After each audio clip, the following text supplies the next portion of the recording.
health. Reboot your body. Omega 3 oil extracted from algae. Strong heart, sharp mind, healthier you. కొన్ని రకాల కూరగాయలు ఉన్నాయి. అందులో ప్రధానంగా మనం కొన్ని ఆటల్లో చూస్తే అంటే పురుగు పట్టడానికి అవకాశం ఉండదు. సహజంగానే వాటికి ఇది ఉండదు. రీసెంట్గా నేను ఎక్కడో చూశాను, ఒక ల్యాబ్లో బెండకాయని కట్ చేసిన తర్వాత దాన్ని బైనోక్యులర్లో దాంట్లో పెట్టి అదేమంటారు మైక్రోస్కోప్లో పెట్టి లెన్స్ మార్చుతూ ఎంత ఇన్డెప్త్ డీప్గా వెళ్ళినా సరే ఎక్కడా కూడా ఇంత బ్యాక్టీరియా కానీ వైరస్ కానీ కనపడలేదు. అంటే కొన్ని మనం కట్ చేసినప్పుడు లైట్గా కనిపిస్తూ ఉంటాయి, కానీ బెండకాయ చాలా అద్భుతంగా పనిచేస్తుంది. అంటే ఇలా మనం కొన్ని రకాల కూరగాయల గురించి నాకు ఈ మధ్య అధ్యయనంలో అర్థమైంది ఏంటంటే మనం పాడైపోతూ మన పరిస్థితులను కూడా పాడు చేసేస్తున్నాం. ఇక్కడ ప్రధానంగా మనం మాట్లాడుకోవాల్సింది ఏంటంటే యాన్సెంట్, సనాతనంగా ఉన్నటువంటి యాన్సెంట్ వేదిక్. అంటే వేదం ఏం చెప్పిందంటే చాలా చెప్పింది. వేదం అన్నీ చెప్పింది.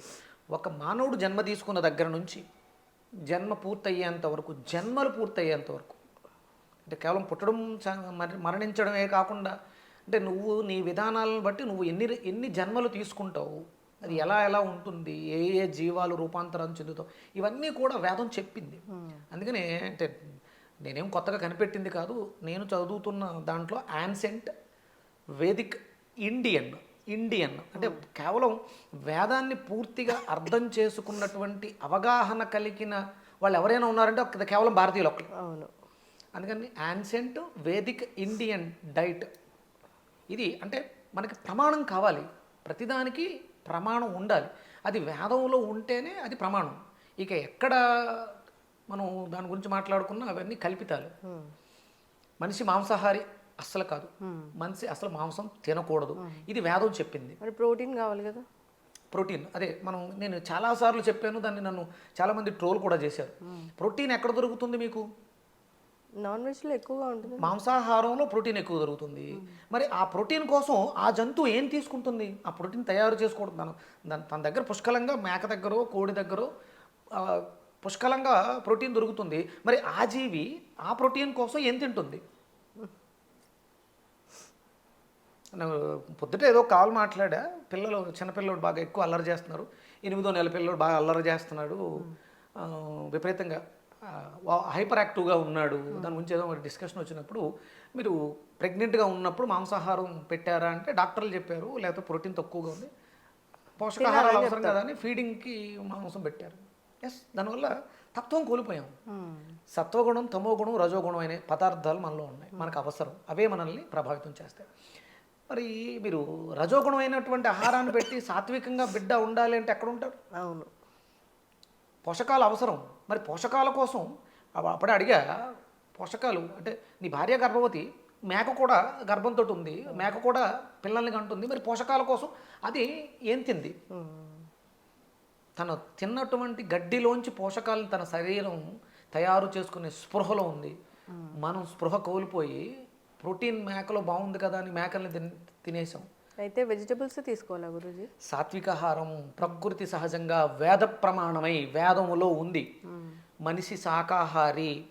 రీసెంట్గా ఎక్కడో బయటపడిందేమో, ఒక 8 లక్షల సంవత్సరాల క్రితం ఒక కళేబరం బయటపడితే దాన్ని రీసెర్చ్ సైన్స్ ల్యాబ్లో టెస్ట్ చేశారు. అప్పటి మనుగడ పూర్తిగా శాకాహారమే, ఎక్కడా కూడా మాంసాహారం లేదు. ధాన్యాలను పండించుకొని ప్రాసెస్ చేసుకుని తిన్నటువంటి నమూనాలు బయటపడుతున్నాయి. మరి అసలు చీటికి మాటికి అనారోగ్య సమస్యలు వస్తున్నాయి అన్నప్పుడు వాళ్ళ ఇమ్యూనిటీ స్ట్రాంగ్గా ఉండాలి. అట్లాంటప్పుడు ఏం తీసుకుంటే వాళ్ళు హెల్తీగా ఉంటారు? మనకి ఆయుర్వేద శాస్త్రం కానీ లేకపోతే వేదం కానీ చెప్పినటువంటి ఆహార నియమాల్లో పొద్దుట మనం తీసుకునేది ఫలహారం, అది బ్రేక్ఫాస్ట్ అయింది. ఆహారము అంటే సహజ సిద్ధంగా ప్రాసెస్ చెయ్యని ఆహారాన్ని తీసుకుంటే వ్యాధి నిరోధక శక్తి అద్భుతంగా ఉంటుంది. అంటే ఫ్రూట్, ఫలము అంటే తీగజాతి నుంచి పుష్పించి ఫలంగా వచ్చేదాన్ని ఫలాహారం అంటారు. అందులో మనకి బూడిద గుమ్మడికాయ చాలా అద్భుతంగా పనిచేస్తుంది. అది కూడా ఫలమే. అది పండిన తర్వాత బూడిద, అంటే పండింది పక్వానికి వచ్చిందని ఎక్కడ తెలుస్తుంది అంటే బూడిద యాష్తో తెలుస్తుంది. బాగా బూడిద పడితే అది పండింది. ఇప్పుడు మీరు చెప్తూ ఉంటారు కదా గురువుగారు, బూడిద గుమ్మడికాయ జ్యూస్ తీసుకోవాలని.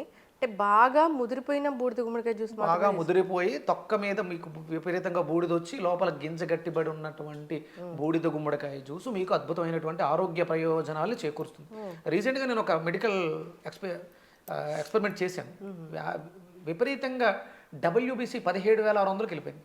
వైట్ బ్లడ్ సెల్స్ 11,000 లోపల ఉండాల్సింది 17,600. ఇన్ఫెక్షన్ అంటే బాడీ అంతా ఇన్ఫెక్ట్ అయి ఉంది. ఏమేమి ఇన్ఫెక్ట్ అయి ఉన్నాయి? Gall bladder, pancreas, prostate, liver, kidney ఇవన్నీ కూడా ఇన్ఫెక్ట్ అయ్యి ఆ వ్యక్తికి బ్లడ్ టెస్ట్లో మనకు వచ్చినటువంటి రిపోర్ట్స్ అన్నీ అబ్నార్మల్స్. హెచ్బి కూడా తగ్గింది.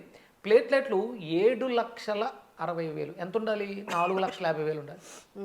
4,50,000 లోపు ఉండాల్సిన ప్లేట్లెట్స్ 7,60,000. నా దగ్గర డే టు డే నేను నా ట్రీట్మెంట్ స్టార్ట్ చేసి 21 డేస్లో ఆ అబ్నార్మాలిటీస్ అన్నింటినీ కూడా 21 రోజులు కేవలం సాత్విక ఆహారంతో వెనక్కి తీసుకొచ్చినటువంటి రిపోర్ట్స్, బ్లడ్ టెస్ట్లు కావచ్చు, స్కానింగ్ రిపోర్ట్స్ కావచ్చు. నాన్ వెజ్ మానేస్తే సాత్విక ఆహారమే ఇంకా 100% సాత్విక ఆహారమే మానవుడు భుజించాలి. మీరు అంటే విపరీతంగా మాంసాహారం తీసుకుంటున్నారు, పోషకాలు దాంట్లో పుష్కలంగా ఉన్నాయి, కానీ అనారోగ్యం ఎందుకు వస్తుంది? అవును. ఇప్పుడు రీసెంట్గా WHO కూడా అనౌన్స్ చేసింది, మాంసాహారులకి మందుల యొక్క డోసేజ్ పెంచాల్సి వస్తుంది. మీ మీద మెడిసిన్స్ పనిచేయడానికి ఎక్కువ శ్రమ పడతాయి. అంత తేలిగ్గా మీకున్నటువంటి రోగాలు అంటే మీలో శక్తిని పెంచుతూ రోగానికి కూడా స్ట్రెంగ్త్ పెంచుతుంది. నార్మల్గా పారాసెటమాల్గా ఉండేటువంటి జ్వరం ట్యాబ్లెట్ ఈరోజు డోలో 650 అంటే దాని పవర్ ఎంత పెరిగింది? 100 mg 50 ఉండేది 650, అది 1000 కూడా వెళ్తుంది. అంటే ఏం పెరిగింది? ఏం పెంచుకున్నాం అంటే మనం బలం పెంచుకున్నాం. దేనికంటే మన రోగాల యొక్క బలాన్ని పెంచాం. అవును. ఎసిడిక్ నేచర్, నార్మల్గా ఉన్నటువంటి ఎసిడిటీ అల్సర్ అయి, పెప్టిక్ అల్సర్ అయి క్యాన్సర్గా ముదురించుకునే స్టేజ్కి వెళ్ళాం. ఇప్పుడు మీరు ఏ బ్లడ్ టెస్ట్ ల్యాబ్స్కి వెళ్ళినా మీ రిపోర్ట్స్ అన్నీ కూడా యూరిక్ యాసిడ్, రియాక్టివ్ ప్రోటీన్. మీరు అద్భుతంగా ప్రోటీన్ తింటున్నప్పుడు మీకు రియాక్టివ్ ప్రోటీన్ సిఆర్పి ఎందుకు పెరుగుతుంది? నేను ఇందాక చెప్పిన కేసులో సిఆర్పి 34. రీసెంట్గా ఒక పెద్ద ఆయన ఫోన్ చేశారు, ఆయనకి సిఆర్పి 50. ఆయన చాలామంది చాలా రకాలు చెప్పే డైట్లు అన్నీ చేశారు, అయినా సరే సిఆర్పి తగ్గల. నాకు ఒక 17 ఏళ్ళ కుర్రోడికి ఇప్పుడు ఒక ట్రీట్మెంట్ చేస్తున్నాం, అతనికి కూడా సిఆర్పి చాలా దారుణంగా ఉంది, 120.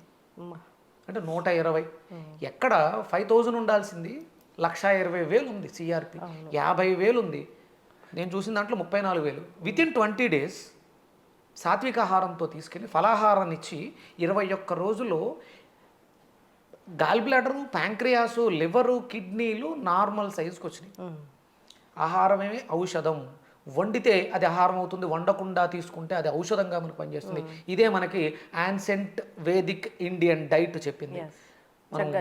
నేను ఫ్యూచర్లో దాన్ని రిలీజ్ చేస్తున్నాను, living energetic organ food, organ diet, Leo diet. త్వరలో మనం దాన్ని నేను అంటే ఏమేమి తీసుకోవాలి, స్టార్టింగ్ ఏంటి, ఎండింగ్ ఏంటి, ఒక మానవుడు మహోన్నతుడిగా మారడానికి. అంటే కేవలం ఇదేదో వెయిట్ లాస్ కోసం కాదు,